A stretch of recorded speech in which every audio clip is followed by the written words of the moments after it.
And this is one of the reasons our ranking goes down. Today, people are talking about rankings and things like that. IISc is nowhere in spite of being one of the best institutions in the country. Now, what I do is that I go down to individual building blocks of these individual materials. I put them together, and then I try to extract the best of all worlds. Doing science and doing other kinds of professional areas are different, because science is generation of knowledge in comparison to what doesn't exist. This is where the research in DRDO is important as much as in an academic institution outside, because the technology is continuously improving in all aspects. The following is a conversation with Dr. Arindam Ghosh. Dr. Ghosh is a physicist and a professor at IISc Bangalore. Please subscribe and enjoy the podcast. Dr. Arindam Ghosh, welcome to the Abhijit Chavda podcast. Thank you very much for agreeing to do this. Thank you. So we last met in Pondicherry a few months ago, and we had a couple of interesting conversations. You spoke about the state of affairs in science in India, and clearly we have problems in India. And we are a nation with so much talent, so much potential. And we are sitting here in the Indian Institute of Science, the topmost institute in India, where the best students come.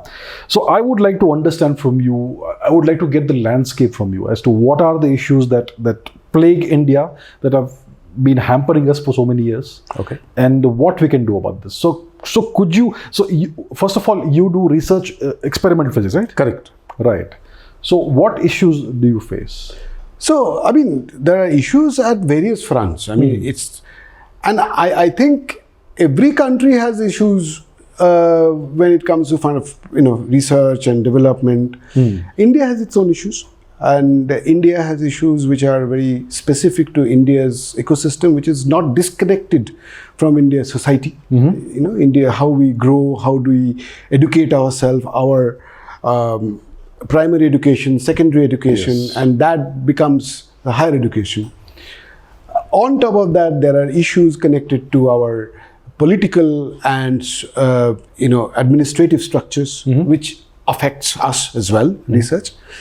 So this is not uncommon, and one has to still do and try to see how we can make ourselves better. Now, there are issues which need to be solved if we have to become one of the most leading nations when it comes to generation of knowledge. Science and technology and research in general. In any field, research is about generation of knowledge, not assimilation only. So we need to bridge certain crucial gaps. And if you ask me, academic front, what are the crucial gaps? I would first say bridge the gap between research institutions and the universities. For example, today, most of the universities are where teaching is done. Right? Whereas the research is done in the research institutions, where the number of undergraduate students are extremely small. So really, if you look at in India and its landscape, there are about 40,000 institutions of higher education. Less than 1% of these institutions have research in it. Indeed, yes. So that's a huge problem. So what you are doing is that you are not exposing the people when in their undergraduate after class 12 or something of that sort, when they're doing bachelor's in any branch of science and technology. You are not giving them any glimpse of what's the cutting edges. As a result, they are essentially mugging up. They're just reading something because they have to get a degree at the end of it. But the whole idea of what's the rewards of actually being at the cutting edge and try to extend the cutting edge by doing research is not apparent to them. There is another very important effect of this. It also makes people not ask questions beyond their textbooks. Indeed. We don't ask questions. We are discouraged from asking questions. We are discouraged from asking questions because all we have to do is say that, okay, that's written in your textbook. You just read it properly, make sure you understand what's going on there, and that will help you to get good marks in your exams. We never ask questions, okay, is what is written in the textbook enough? Indeed.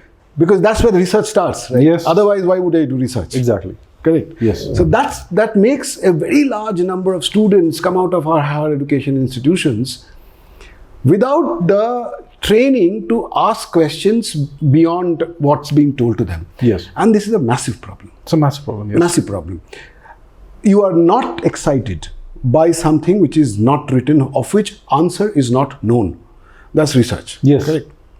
So this is a problem, and this problem needs to be sorted, not just for the higher education and research, but the society in general to become a skilled society in the longer run. Because of this, what has happened is that we do not have students who would like to take up research-oriented development, like high-tech manufacturing and similar kind of structures are simply absent in India. Yes. Today, the government is coming with Atmanirbhar Bharat and various other schemes. But where will those people come from if you do not have a structure which will allow high-tech industry to come up? Yes. Right? So we don't have absorption power. Today, there are new schemes. Quantum Technologies is a scheme. National Research Foundation is a scheme. The government is trying to put in a lot of money in terms of thousands of crores.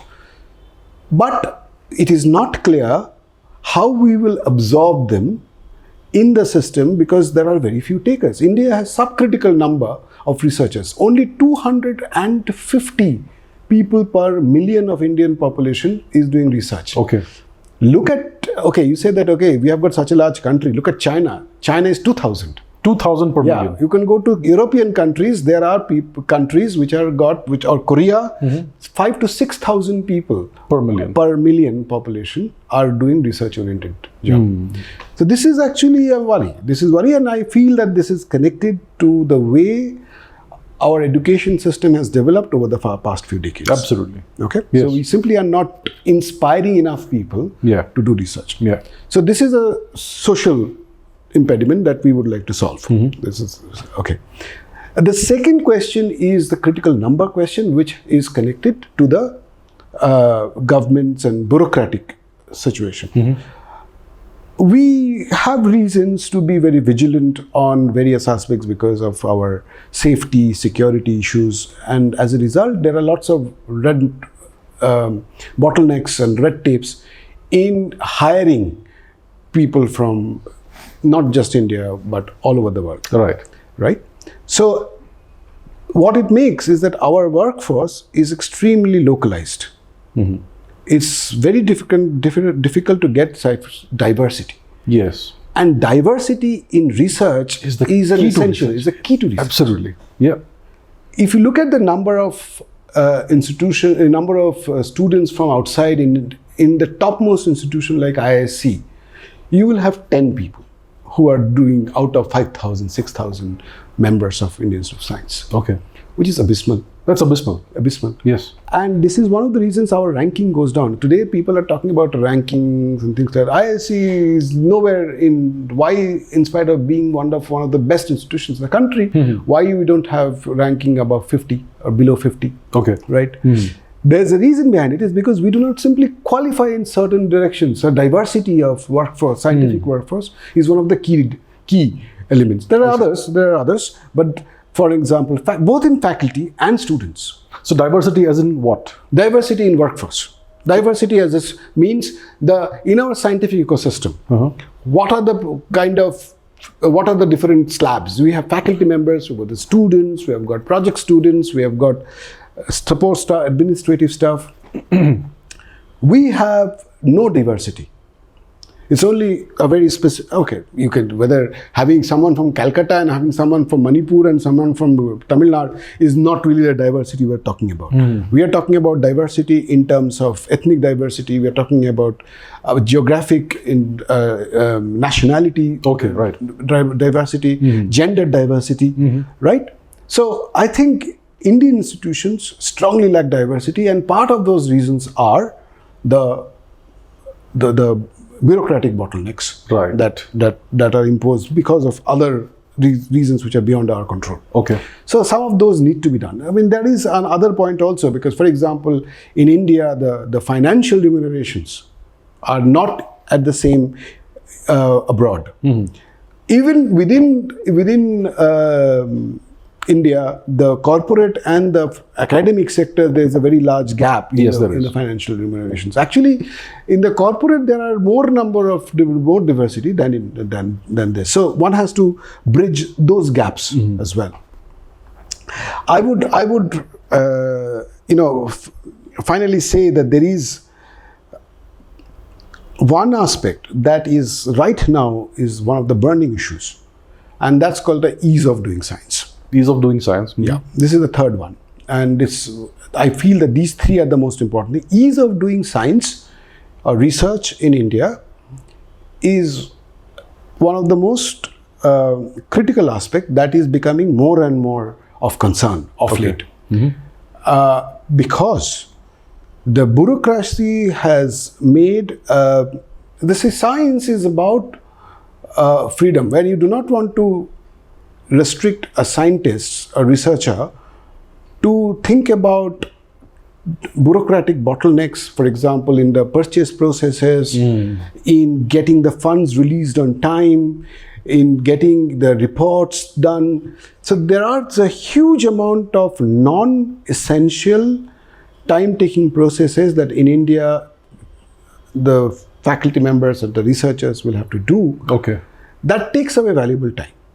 Okay, and as a result, the ease of doing research is something which needs to have a serious look into and a complete overhauling of the system. So I would say that if these three areas can be looked into, connecting Indian research institutions to universities, creating bureaucratic efficient ecosystem which allows diversity in the scientific workforce, and looking at ease of doing research by looking at the internal governance of the scientific ecosystem.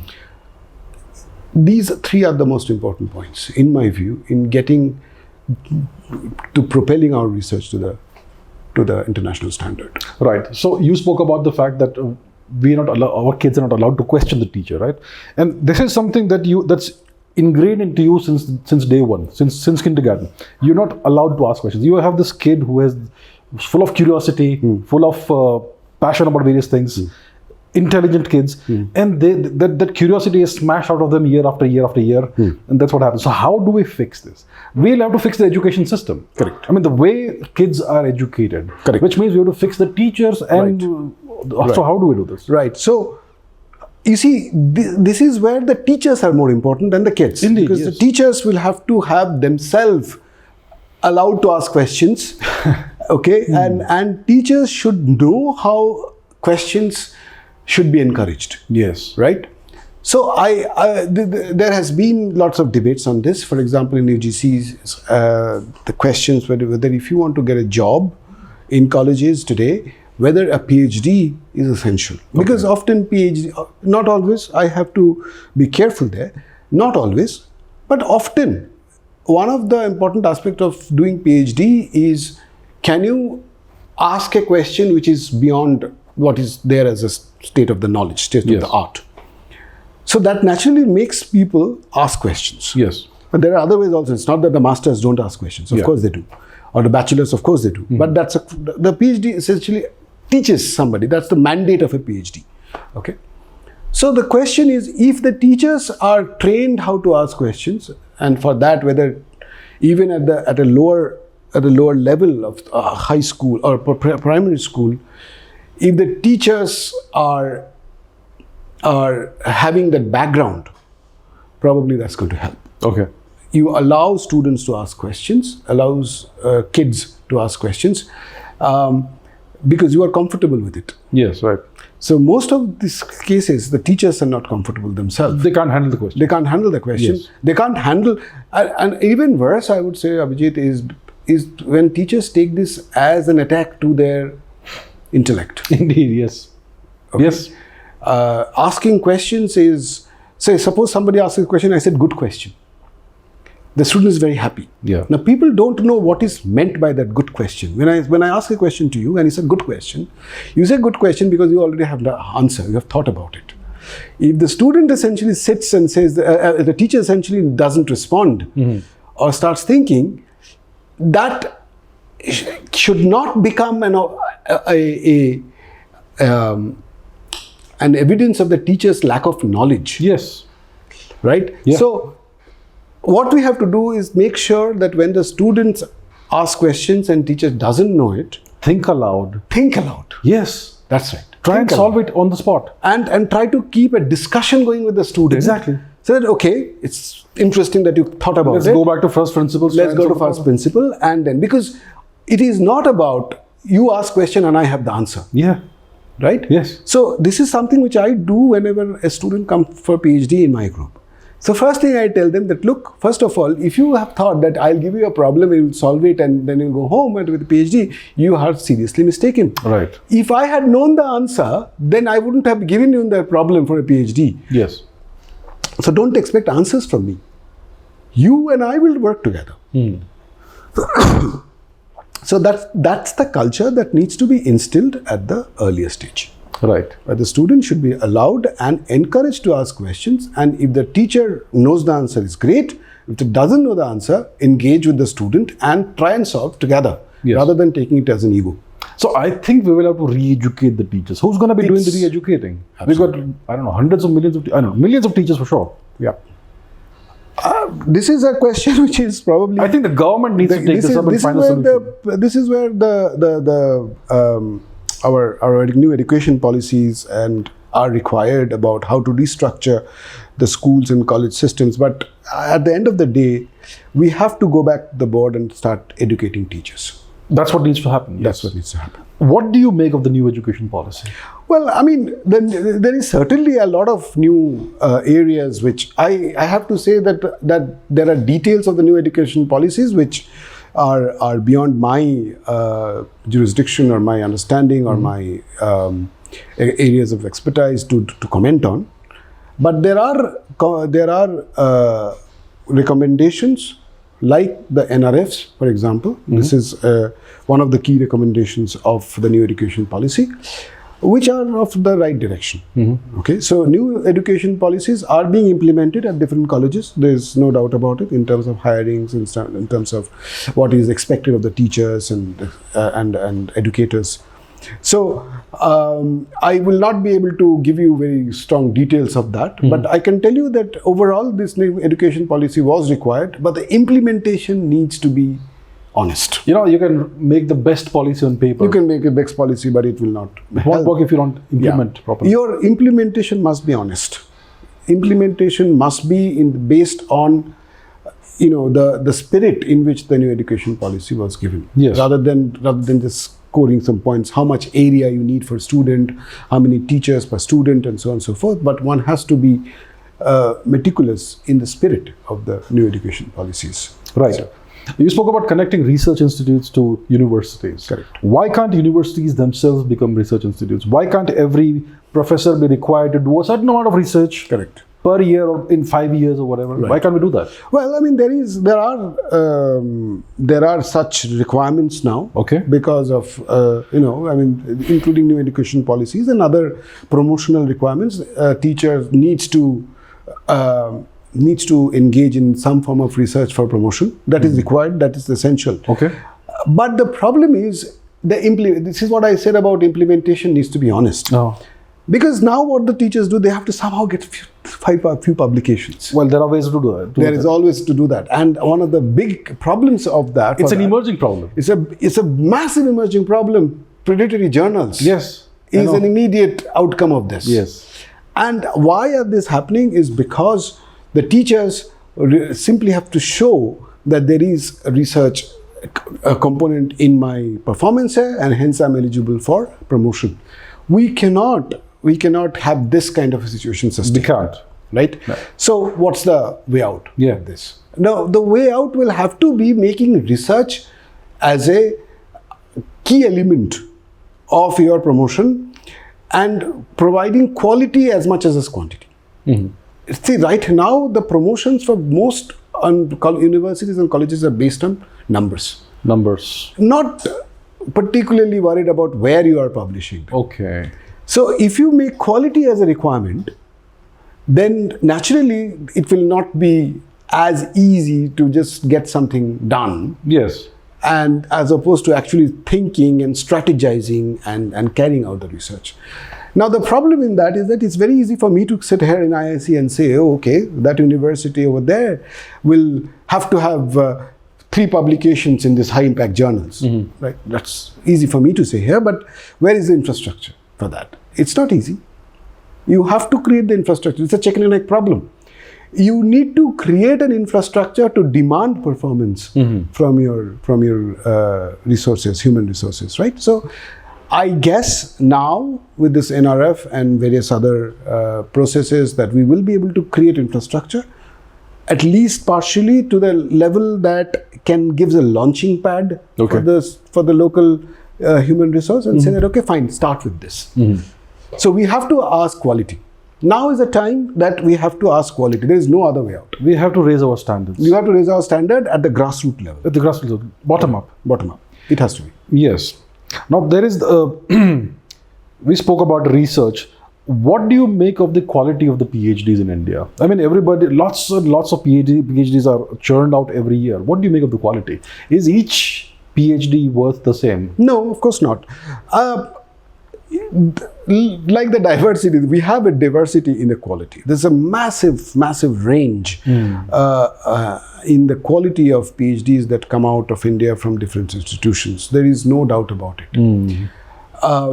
There are premier institutions, tier 1 institutions where you have a very strong, you can be certain that the PhDs are of dependable quality. The moment you go away, it becomes very fluctuating, very PI dependent. Okay.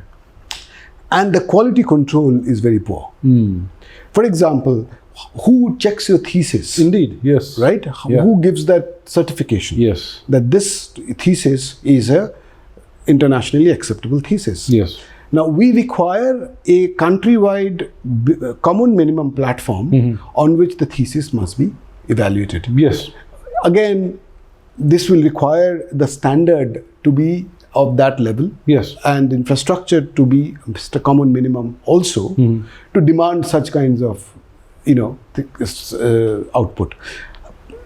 It has to happen organically. It's not a one-day job. But I think what's needed here is both the government has to give the seed funding, and there needs to be people from the private and the industrial front to come and then augment that and supplement that to raise the bar everywhere. Right. Right now, places like IISc, IITs, etc. are, you can close your eyes and say that, okay, these are very good quality students and they will come out with a very good quality training. But that's not the case when you go to tier 2 or even lower. Right, it's not. Yeah. Now, about promotions. What's the process of promotion in India? Is it based on seniority? Is it based on the number of papers you published? What's the requirement to be promoted? Right. So there, one good thing that has happened in India over the last, I would say, 5 to 10 years, 5 years to 6 years, I would say more accurately, is that in promotion is now becoming connected strongly to tenureship. Now, if you're a faculty member in an institution, at least I can tell you that in IITs, IIScs for sure, that the tenureship is something which is taken very seriously. Okay. That is, you become permanent. And first, the tenureship confirmation is taken as the first promotion to assistant to associate. On other systems will have different promotional slabs, but okay. Once you are associate to a professor, there is usually much less, I would say, evaluation. Okay. But the first stage of evaluation at a younger level, from tenure confirmation to assistant to associate professor, is usually taken very seriously. Okay. I keep on getting a large number of applications for the evaluation of promotions, and I look at different institutions. There are certain expectations, and this expectation needs to be continuously increased. There are usually a guideline given to us as evaluators. All right, do you think this person has produced high quality research during his or her 5 years of assistant professorship? And how do you evaluate the impact of research of this person? Impact, yes. Correct? Usually, if you have impact, it reflects in good quality journals where you publish your results or patent and things like that. Now, we find that that bar is very institution specific. Okay. And this is also where a common minimum, probably though it's difficult, needs to be created. So I think it's improving. So premier institutions like IISc, for example, it's hard. Okay. And the expectations are very high. Mm-hmm.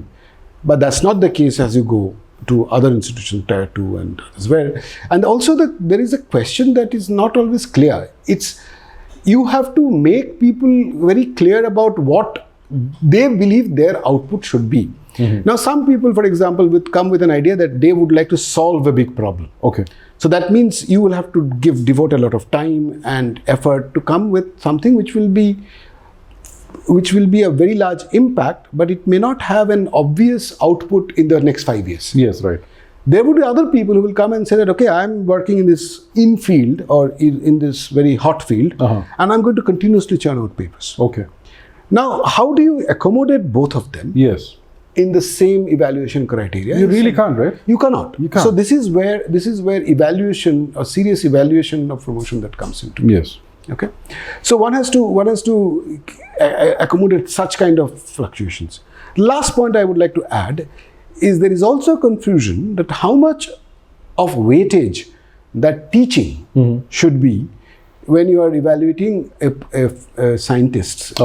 Because you have to be clear about your mandate. You are teaching, you are doing research, you are doing administrative support type of things. For example, there are committees and you have to set. Okay. Yeah. So there are these kind of outreach kind of jobs as well. So what's the right parameter with which you evaluate? Again, there is a very large diversity among the institutions in India where these criteria are evaluated. So you get different weightages? They are giving different weightages. So for example, in some places, there's teaching. If you've got good teaching, your student feedback is sufficient. Is that enough for a promotion as to the associate professorship or beyond the entry level? If you're a research institution, it should not be. But again, you should not completely say that, okay, you are teaching, but that is not going to go into your promotion evaluation or tenureship application. So one has to have a proper criteria settled, which should be clear from when a faculty member joins. Right. And then you evaluate after 5 years that, okay, have you performed or not? So how would you compare somebody like Ramamurthy Shankar with someone like Richard Feynman? Very different people. One was completely focused on teaching, Shankar, writing books. Right. Feynman, pure researcher. Correct. How do you compare people like that? Right. So this is hard. But at the end of the day, you have to consider both of them and the impact they had. So that's very important to have. Like, if you have Ramamurthy Shankar, who has taught a bunch of fantastic students. Absolutely. Right? Yes. Because of his ability to inspire students in the field. Yes. He is going to be as important as Feynman, who has done fantastic innovative work and produced new knowledge. Yes. And showed the world how it can lead to a quantum computer. Yes. Right. Correct? So I think it's a very hard question. I think the key criterion is impact. Key criterion is impact. Yes. Impact in view from the perspective of your peers. Yes. You got to go outside, and this is very important. You evaluate impact of a person's work, but you get it evaluated by a set of neutral people who are knowledgeable in the domain. You should be able to, there should be impartiality in evaluation of it. Absolutely. And this is something which is not always the case. It's lacking, I'm sure, in India. Yes, in the system here. Right. Yeah. So this is a crucial impact point here. Right. So in India, how long does it take typically for someone to become a full professor? Very dependent on institutions. Once again, actually, IITs, very much so. Because IITs and IISc is very different. Even IITs and IISc are different. Okay. For example, in IITs, I've seen people get a promotion in 4 years because of you have to admit that in IITs, often the teaching load per se is much more, whereas IISc is relatively less, although that's increasing now. Whereas in IISc, the typical entry-level to the full professorship takes about 14 years. 14 years. Yeah, because it's 7 years roughly. Okay. After 6 years, you give the papers, and then you get you get it evaluated. It takes about another year, and after about 6 to 7 years, you get a promotion. So you typically come in as a postdoc. You typically finish your postdoc and come. Okay. That's the entry point. Okay. Usually we look for about 3 years of postdoc. Okay. At least. So a person is typically 27, 28 by the time they come in? No. I would say early 30s. Early 30s. Yeah. So you're in your mid 40s by the time you become a professor. Yeah. Typically. Yeah. I mean, 45 is probably the median age. I see. Well, when you go back to the birth of the quantum theory, you have people like Bohr who became full professors and heads of department by the age of 30. Okay. You know, so they at that time when quantum theory was being created, but you know they were promoting people based on the research they were doing and the impact it was having. Right. So is that not a good thing? Or do you need to go through due process? I've got other examples where people who eventually went on to win the Nobel Prize, didn't become a professor at the age of 50. Okay. The reason behind it is that, these are specific cases. Specific cases, yes. Right? And we also have cases where students who did extremely quickly, finished extremely quickly and became a faculty member at the age of 25, 28, okay, for example. There are cases. It's not that they are not there. So if they stick to the system, then by late 30s, they will become full professor. Okay. Right? So, but there are such exceptions. But in general, given the fact that you finish PhD at the age of 20, you finish your master's at the age of 23. Yes. That's the standard, typically 23. You take 5 years for a PhD. 28. You go for 3 years of postdoc. 31. So yes, you join at early 30s, 31, right, 32. And, by and large, that's the standard. That's the standard. Right. Do you think there's enough incentive to do really high quality research? For instance, in China, they have the 1,000 Talents program. Correct. They have all these things where they give incredible amounts of money for doing really high quality cutting edge work. And they will bring in people from all over the world. Right. Do we need something like that over here? Right. So this is where there is absolutely certain there is a need for such schemes in India. And the scientists must be rewarded and appreciated by the system, because doing science and doing other kinds of professional areas are different, because science is generation of knowledge in comparison to what doesn't exist. Yes. And it's always a global comparison that comes in. Always. It needs a very different faculty of mind. Yes. Whereas you cannot club scientists with other kind of professions. Engineers, for instance. Or engineers are also doing research at some point. Okay. I'm talking about other spheres, say an economist who is going there and going to an office on a regular 9-to-5 job is different, right? They do hard work too, but it's different in the core concept. So in order to appreciate that, okay, you have demonstrated ability of mind that is unique in the world, and you have performed and made our lives better, requires an appreciation.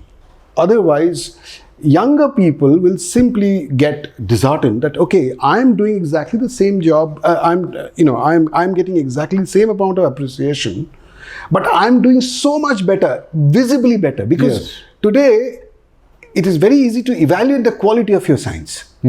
And if you and I are earning same money and same resources, using the same resources, whereas you are producing visibly higher quality work and we are being applauded by a large number of people all over the globe, whereas I'm doing incremental work, coming every day and going back by 5 o'clock and then switching off and doing something else. Tomorrow you will ask yourself, what am I doing? Because I am doing much better than my colleague.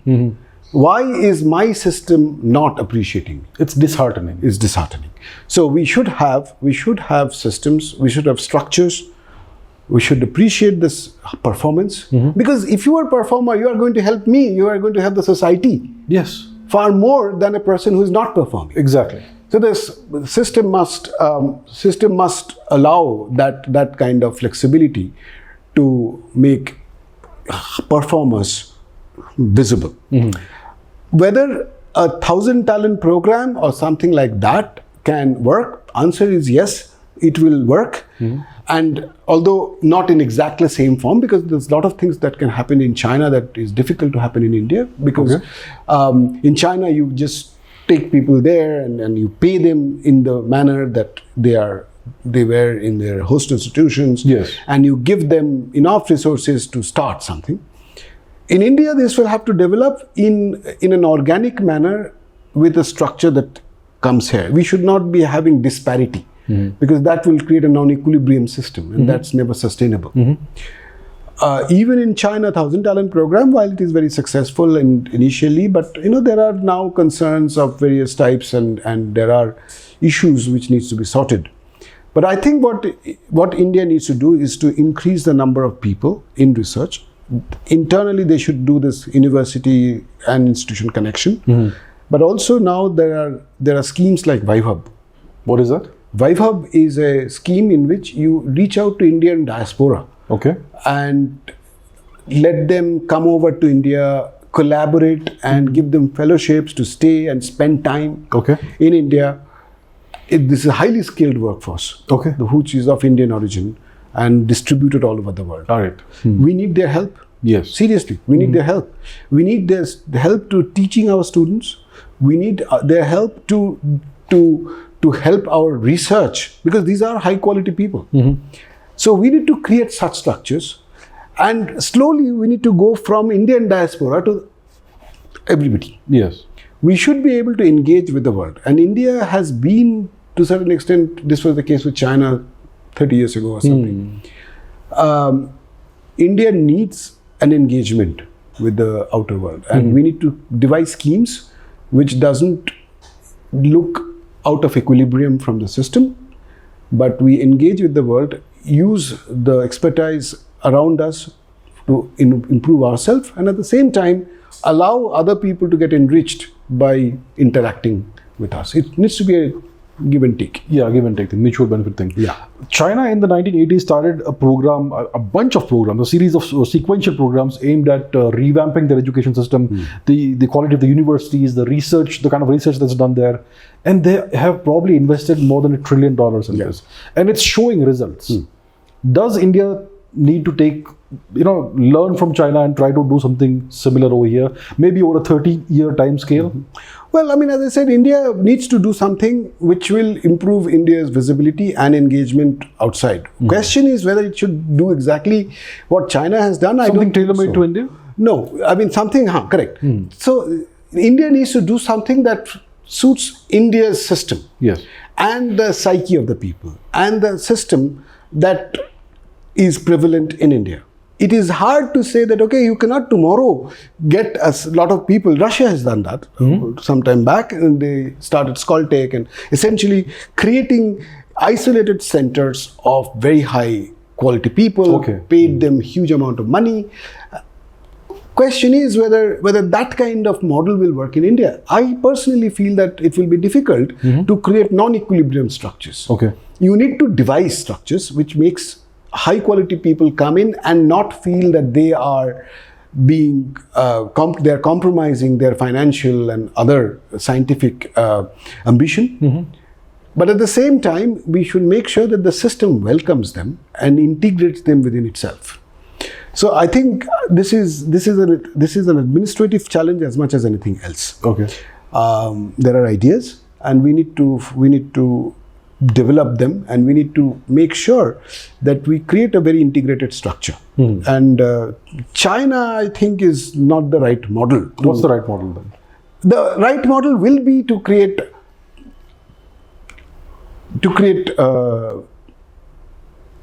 infrastructure. First, you give people the satisfaction of doing science. So you cannot have just tell people, I'm going to give X $1,000 and tell them, you come and stay in India. It's not working. I mean, some people with the family connection might come, but you want best quality people. So you want people to feel that they are able to do science to the extent that they feel they're able to. So for that, infrastructure building is necessary. So that's number one. The second is you have to also be aware of their financial and professional benefits. Yes. Now, for professional benefits, doing science is one thing. Other thing is engagement with the world. So you have to make sure that there is sufficient amount of resources that's available for them to go for conferences, attend meetings, and Yes. various other professional activities, Yes. outreach, so that they feel that their scientific and professional ambitions are being satisfied. I would say that is at least 50 to 60% of what is required. And then comes their financial and quality of life issues. That's very important. That's extremely important. Yes. I mean, I think low living, high thinking is a good point to say. Theoretically. But I think when it comes to realistic situations, if you tomorrow you give somebody 1/3 the salary the person deserves and say that, okay, now you do great science, it's not going to work in the future. Right? Yeah. So we have to be mindful of that. Yes. So then you have, this is where private and public partnership becomes so important. And because there are certain limitations within the government that we cannot go out of equilibrium. There's a structure. Yes. And the economy is going up, our salaries, our financial remunerations are going up as a whole. Okay. But it's still not at the global level. It's not. Particularly with the Definitely not. developed countries. Yes. So how can we still able to make certain cases so that we can get the best people? This is where private partners must come into play. And I think if the private partners come, then we will solve this problem significantly. Where we can create new fellowships, where we can create named fellowship, Named fellowship. named chair positions, named professor positions, named postdoctoral positions. And then we can tell people, okay, if you have demonstrated qualities, we will be able to absorb in the system without you feeling compromising anything in your professional or financial directions.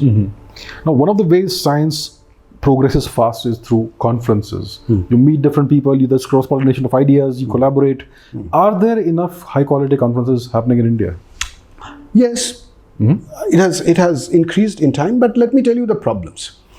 The conferences are happening, there are largish conferences, but in scientific ecosystem, science and technology, what we really now need is India becoming one of the regular destinations for very large conferences. For example, conferences like American Physical Society Conference, which is the biggest conference as far as a physicist is concerned, you know very well. It's held in America, it's of 6,000 to 7,000 people every year. Right? Now in India, there are very, very few places where such conferences can happen. It's not that we cannot, there is lack of interest from people to come to India. The problem is the number of infrastructure for such conferences is low. It's now happening, it's starting to increase, it's now happening. So I think what we need is to build infrastructure for high quality, global standard infrastructure for running conferences. And this needs to happen not just in 4 metropolitan cities. Yes. It needs to go beyond the metropolitan cities where you can have 3,000, 4,000 people conferences and at the same time give a flavor of India's surroundings, beauty. I think we did something similar with the G20 thing. Yes, We've held it all over the country. Correct. Yes. Yeah, but that's a small number. It's a small number. Yeah, sure. but imagine now we would like, say for example, in America, even a city like Baltimore can have 6,000, 7,000 people conference. Definitely. Yes. Right? Yeah. Now, I don't think that's going to happen if you want to go to Kanpur.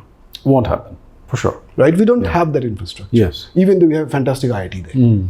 So this is a problem that needs to be sorted. It's a problem that will hopefully get naturally solved once the economic condition improves. But that's required. So we need infrastructure to host very large conferences. The second I would point in this context I would like to add is that India's presence in overseas conferences is very poor too. Okay. Yes, it's a two-way street. You cannot expect a lot of people to come to India tomorrow suddenly if you don't go out there and present yourself. Right, yes. And it's a problem because it's a problem where India's presence in very large conferences are lower because of the lack of overseas travel fundings. Okay. And this is where we need to change the funding ecosystem, and we need to integrate overseas funding in our standard projects. Okay. So that a faculty can plan that okay, once I've done this research, I should be able to present it in any conference all over the world. Right. So this is something which needs to be.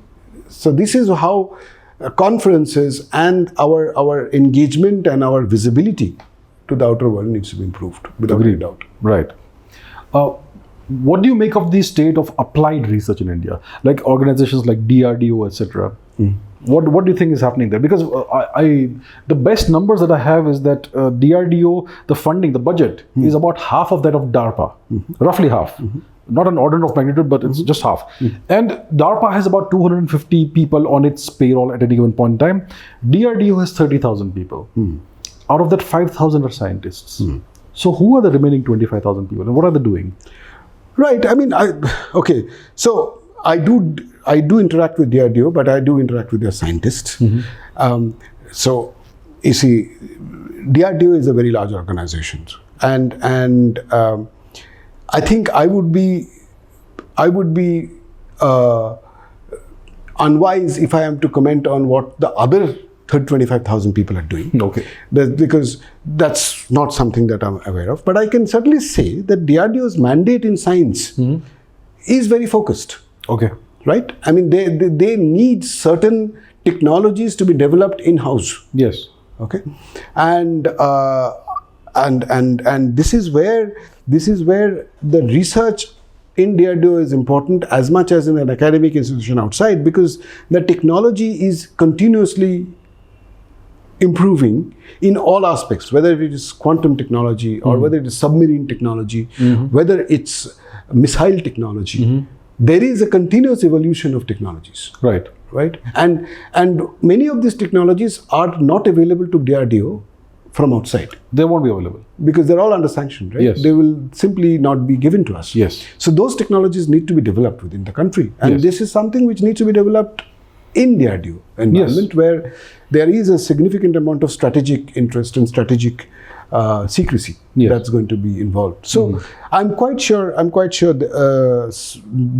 recognizes the importance of next generation. I know this because DRDO is funding in futuristic technologies. Right. Right? I mean, including quantum technology. Right?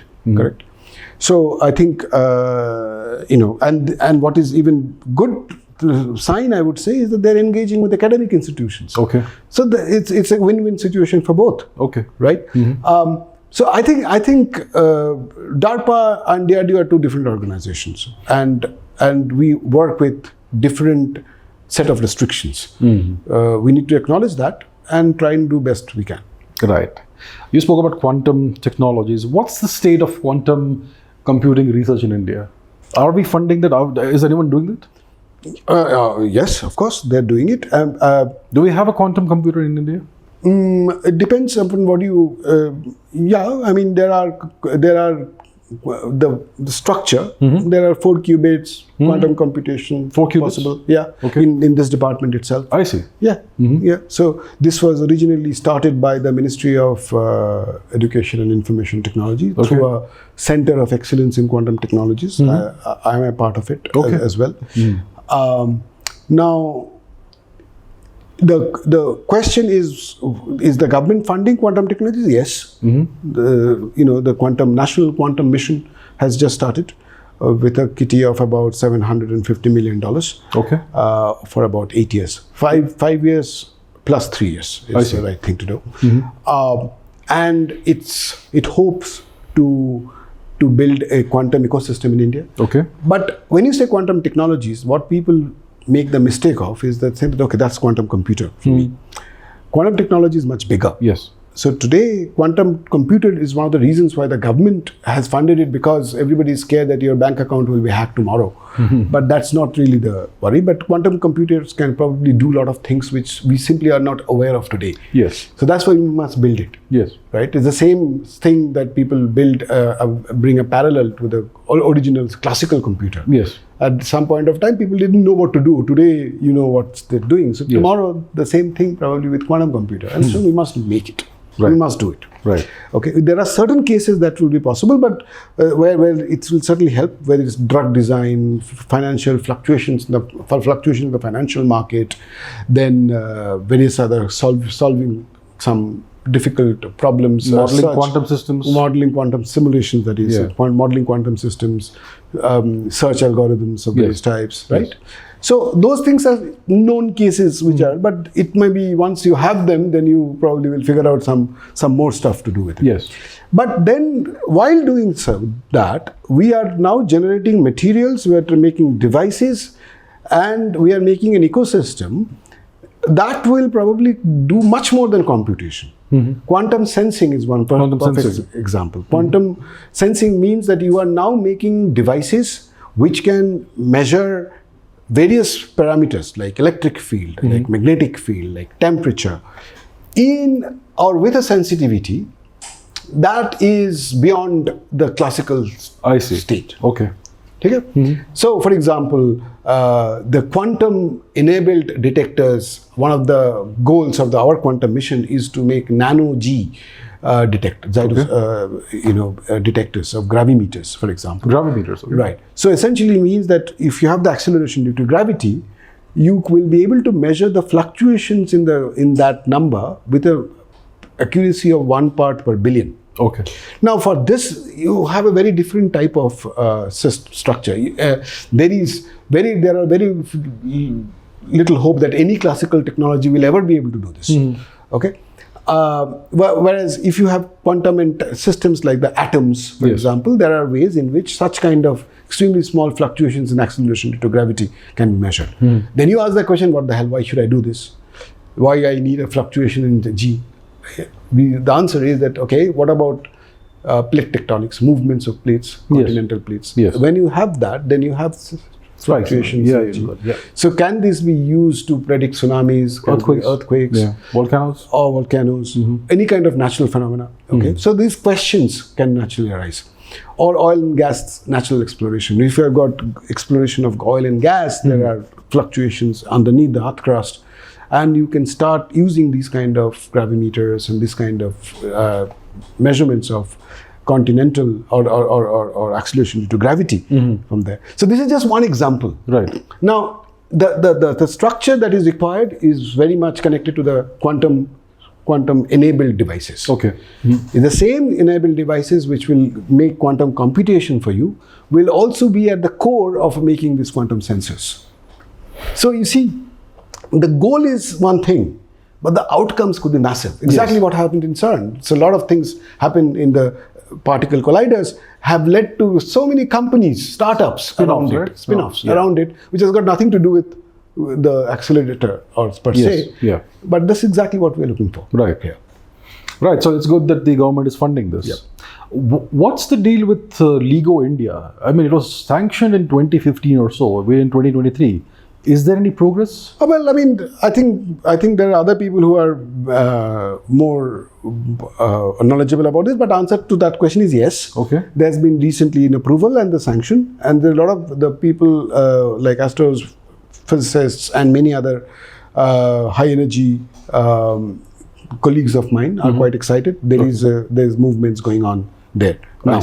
I see. So it moves at a certain pace. Yeah. Well, I mean, it took a lot of time, but it has been done. Okay, I'm glad to know that. Yes. So when do you, I mean, I know that you're not involved in it, but when do you expect it to be ready? Well, I don't know. This is something which is anybody's guess. I mean, I don't think I'm educated enough to talk about it. All right. So what's the research that you're doing in the department? I am a quantum physicist. Yeah. I work on anything that has got Planck's constant involved in it. You know, without that, I'm gone. If H is 0, then I don't exist. How about H is 1? Well, very good. Yes. No, I work on various aspects of quantum mechanics. I look at materials with non-trivial quantum properties. Which can lead to new phases of matter, electron-electron interaction at low temperatures. I look at electron-phonon interaction, which leads to superconductivity and how to engineer them.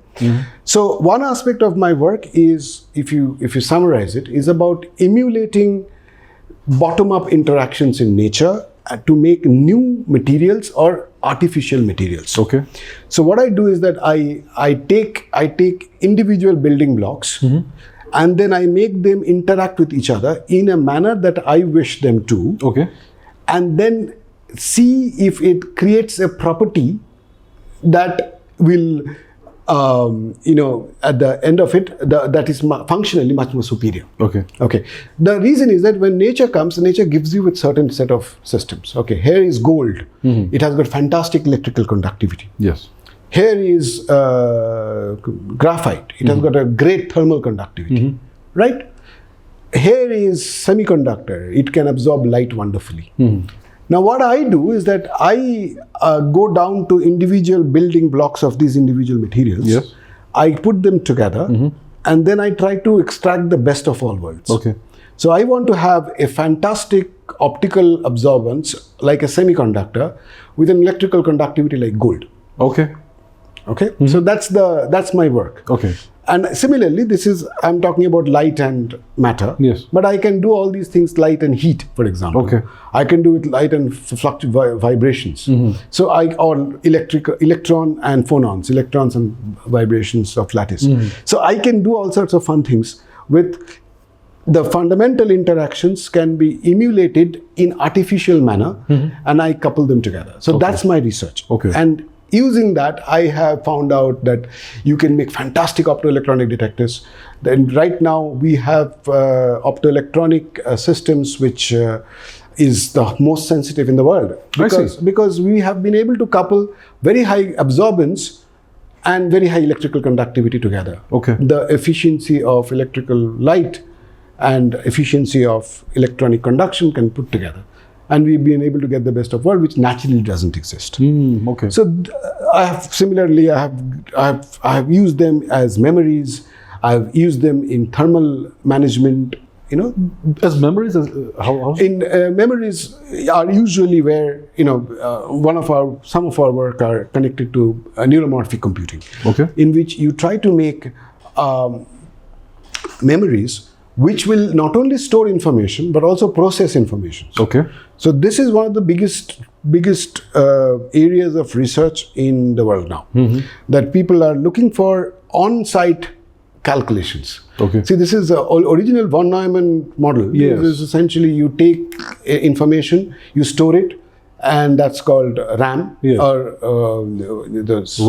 ROM. Yes. And then you take it to RAM, where you process them and put it back to RAM. Page it and all that. Yeah, you page it. Yeah. Right?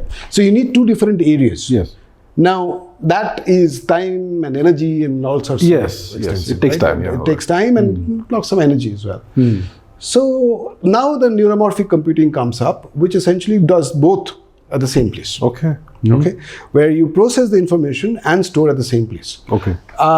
So there is a whole different type of memory to do that purpose. Okay.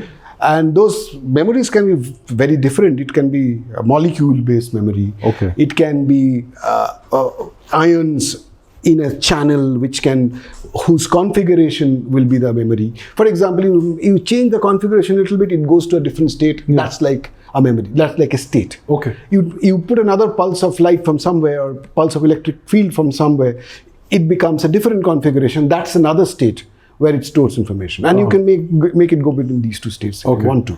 So you are storing the configuration, which is the information, and you are changing it on site using external pulses, which is like computation. Okay.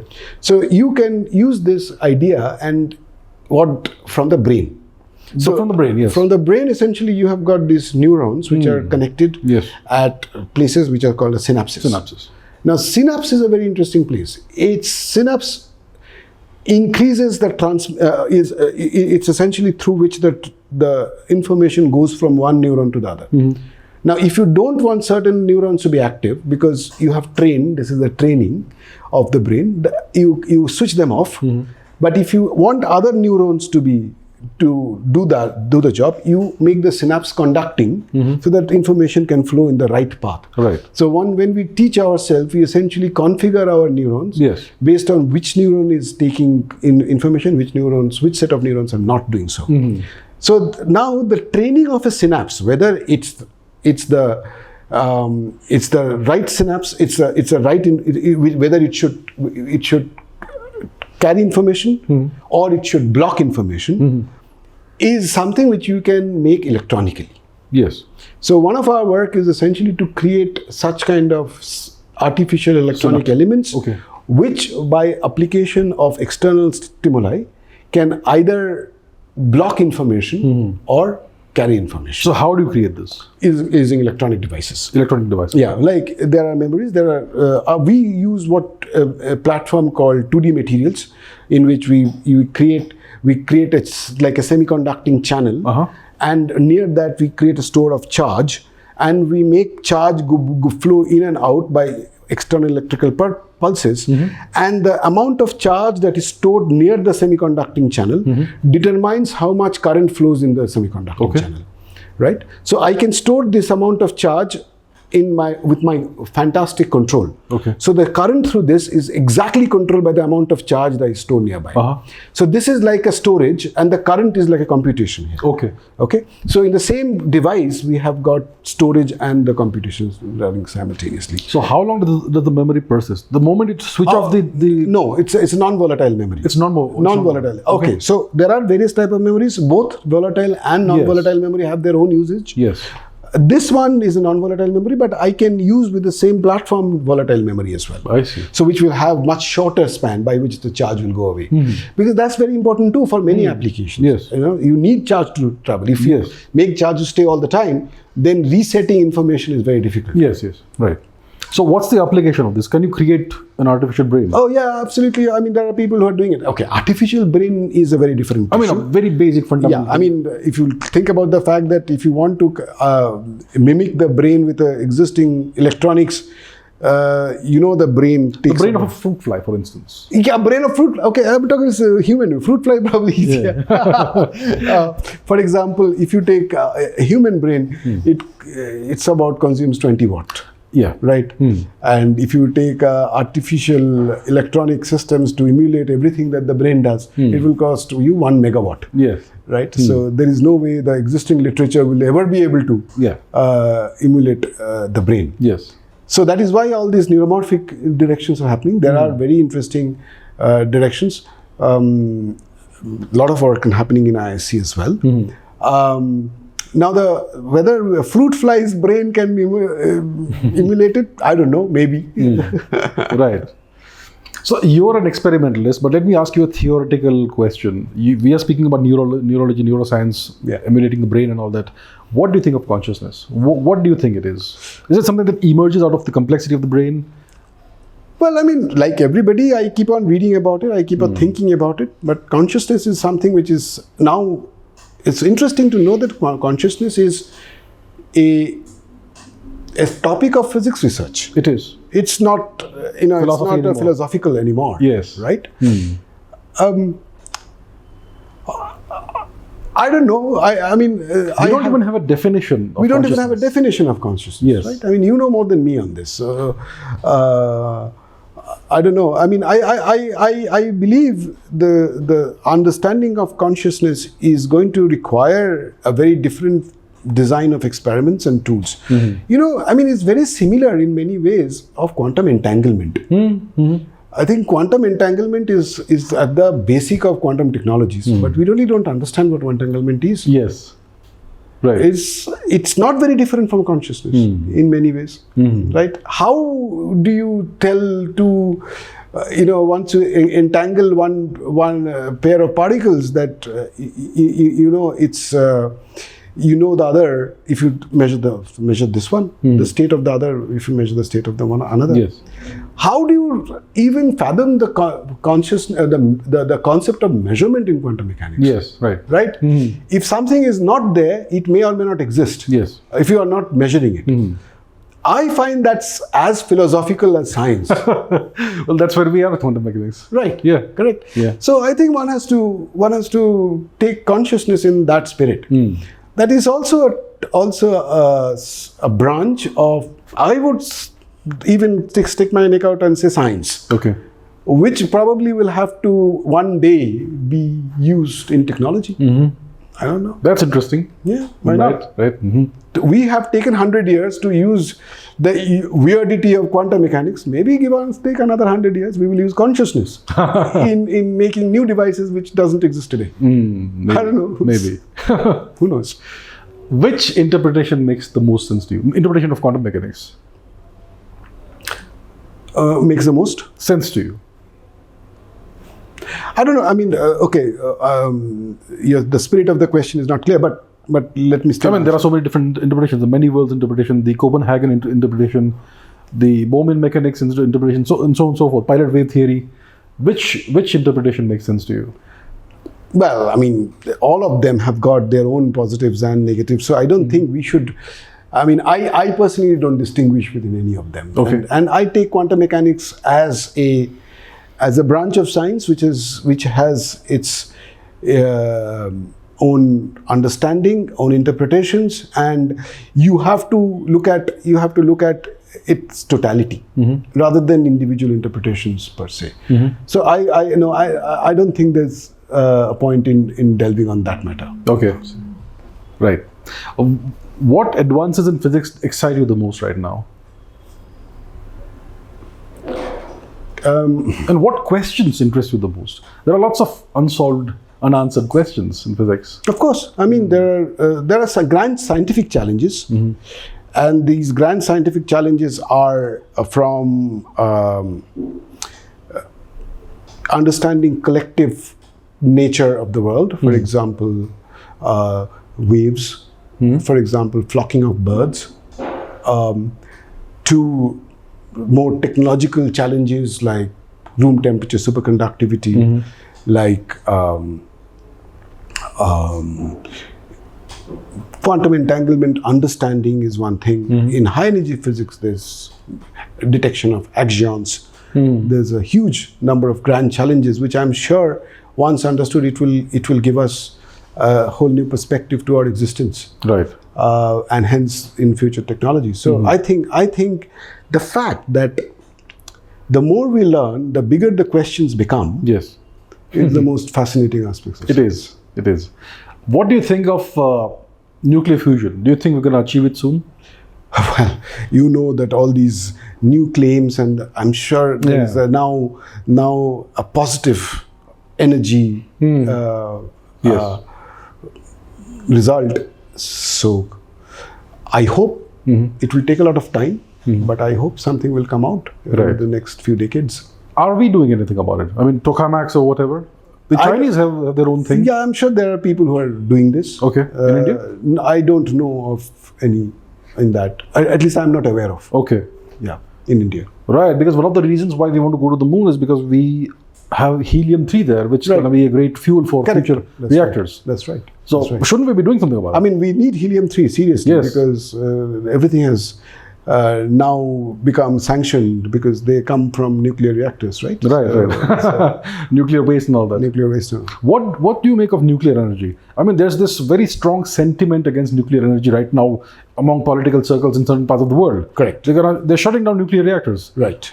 Do you think nuclear energy is dangerous, or do you think it's a great thing? Nuclear energy is, I mean, I completely agree with what most people believe about. I mean, nuclear energy is great as long as it's safe. But I think given Chernobyl and other disasters, Fukushima. Exactly. It's a devil that needs to be tamed, and that's not very easy to do. That's not very easy to do. Yeah. No, that's not. So in that sense, I mean, if you're looking at alternative energy sources, I think hydrogen and these kind of chemical sources of energy will probably be more useful, particularly the better batteries. And if you tomorrow have solar, with perovskite solar cells, that the way the whole field is moving in such rapid speed, I think we will solve the energy issues faster with this direction than it appears to be of the nuclear. I mean, fusion may work. I mean, if fusion works, it's great. If fusion works, it's great. Yeah. It's the ideal thing. It's the ideal thing to happen. Yes, that's right.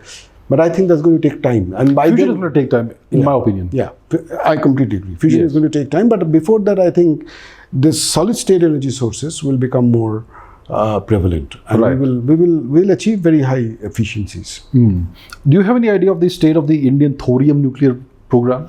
No, I don't have. I mean, I know this is going on because we have plenty of thorium. We have plenty of huge of particularly all the Kerala. Yeah. Monazite sand. Yeah, that's right. Yeah. Right. But no, I mean, I think there's a lot of work going on. By the way, I know BRC and other places. There's a lot of work going on in that direction. But I think that's something which is classified in their own right. I'm sure it is. Yeah. Yeah. Are you optimistic about the future for Indian science? Where do you see us being in? Oh, by 2050? absolutely. I mean, there is no doubt about it. I'm going to tweet about it very soon. I mean, Okay. looking at the, you see, I'll tell you, sir. I'll tell you I have seen Indian science of 30 years, really, as a student, and then as a young faculty, then as a senior faculty now,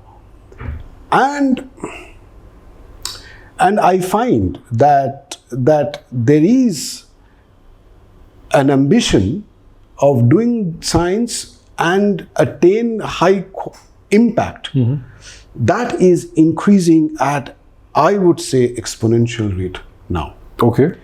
I think it is connected strongly with the economic progress as well. Yes. But the wish to do science, and you have to have a population that wants to make an impact and do fantastic science of the highest quality. And what I'm particularly optimistic by is that population is increasing, and if that population increases, government has to respond. Right. See, the government is us. Yeah. Right, at the end of the day, and if that population increases, government will. So, and it is happening. It's happening in various ways. Sometimes something that you agree, some things we don't agree, but that's a different question. But what I'm certainly extremely excited by is the progress over the last, I would say that in last 5 years had been my most exciting time. Okay. As a faculty member, before the 10 years before I was growing, I was watching. Last 5 years, I could see the momentum getting built. I see. And I'm reasonably certain that if given another 5 years, I think we will be at the very highest among the scientific nations. Fantastic. So let's end on that very optimistic note. Thank you so much. You're welcome. Thank you. Very nice talking to you. Likewise. Thank you. So that was the conversation. Hope you liked it. If you enjoyed this, please share this on WhatsApp and other media. Thank you very much, and I'll see you soon.